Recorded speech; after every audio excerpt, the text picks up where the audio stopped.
kejam dan tak manusiawi.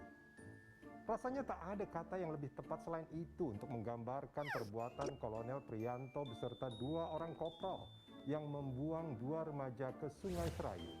2 remaja yang dibuang di sungai itu tertabrak mobil yang dikendarai salah seorang tentara tadi pada awal Desember.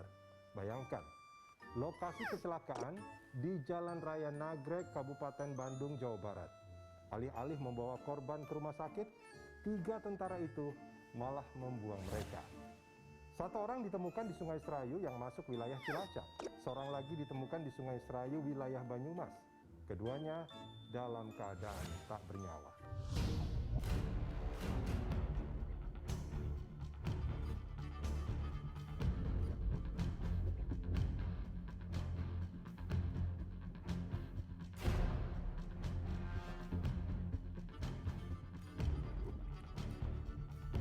Kolonel Priyanto adalah Kasih Intel Kasrem 133 Nani Wartabone yang berbasis di Gorontalo. Dia pernah juga menjabat Dandim 0730 Gunung Kidul, daerah istimewa Yogyakarta. Kolonel bukan pangkat sembarangan dalam struktur militer. Ia tergolong perwira menengah.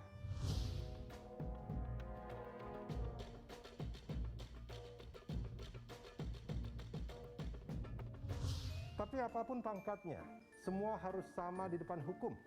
Menabrak, melenyapkan nyawa orang dan membuang mereka secara tak layak bukan hanya tak dapat dibenarkan, itu perbuatan keji.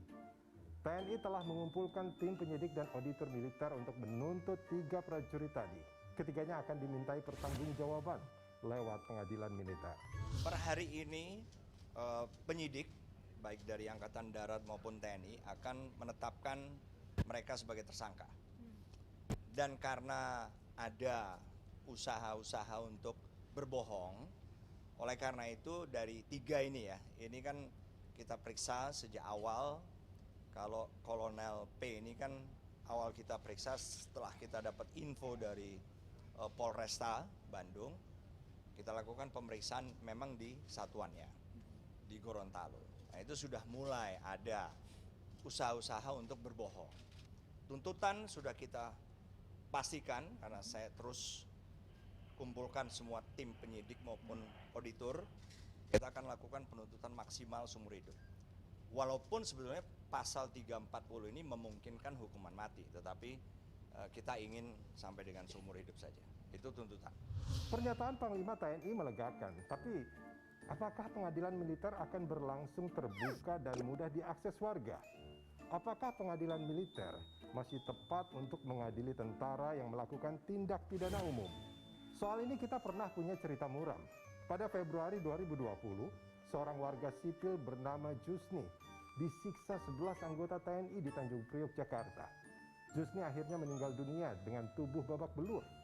Pengadilan militer Jakarta hanya mengganjar 11 prajurit dengan hukuman paling lama 1 tahun 2 bulan penjara dan cuma seorang yang dipecat dari TNI. Dalam perkara yang menewaskan Jusni, atasan dari 11 prajurit TNI yang menjadi terdakwa memberikan rekomendasi keringanan hukuman. Itu menjadi poin yang dipertimbangkan hakim di pengadilan militer. Dan hukuman itu jauh dari rasa keadilan.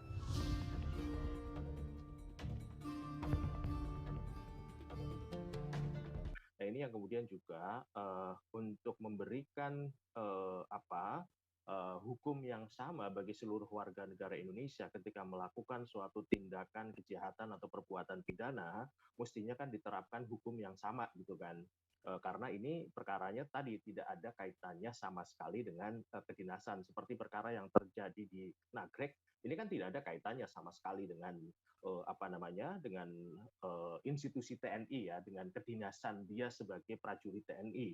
Nah, semestinya kan perkara-perkara seperti itu bisa ditangani oleh peradilan sipil, oleh peradilan umum, bukan melalui sebuah institusi peradilan militer gitu kan.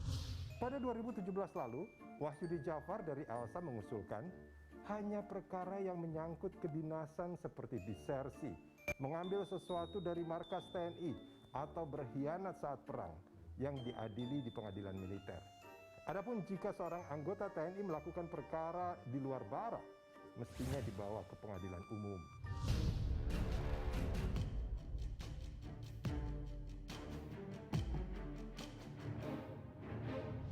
Dalam Undang-Undang TNI, ada pasal yang menyebut kemungkinan prajurit TNI diadili lewat pengadilan umum. Tapi selama Undang-Undang Nomor 31 Tahun 97 tentang peradilan militer belum direvisi, prajurit TNI tidak bisa dituntut lewat peradilan umum.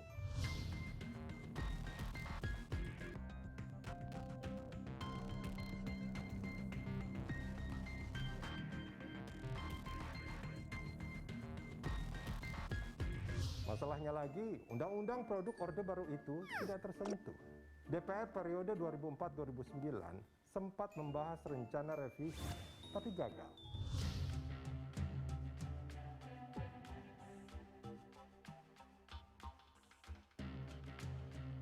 Dalam program Nawacitanya di pemilu 2014, Joko Widodo dan Yusuf Kala berjanji untuk merevisi Undang-Undang Peradilan Militer.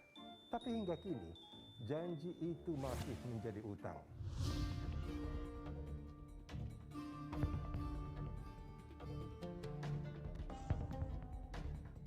Dengan cerita muram tadi, kita masih berharap yang dikatakan Panglima TNI bahwa 3 prajurit yang menyebabkan 2 remaja Garut meninggal dunia akan mendapat hukuman setimpal benar-benar terlaksana. Kalau mereka terbukti membunuh, tidak ada alasan untuk tidak menghukum seberat-beratnya demi kemanusiaan dan demi keadilan.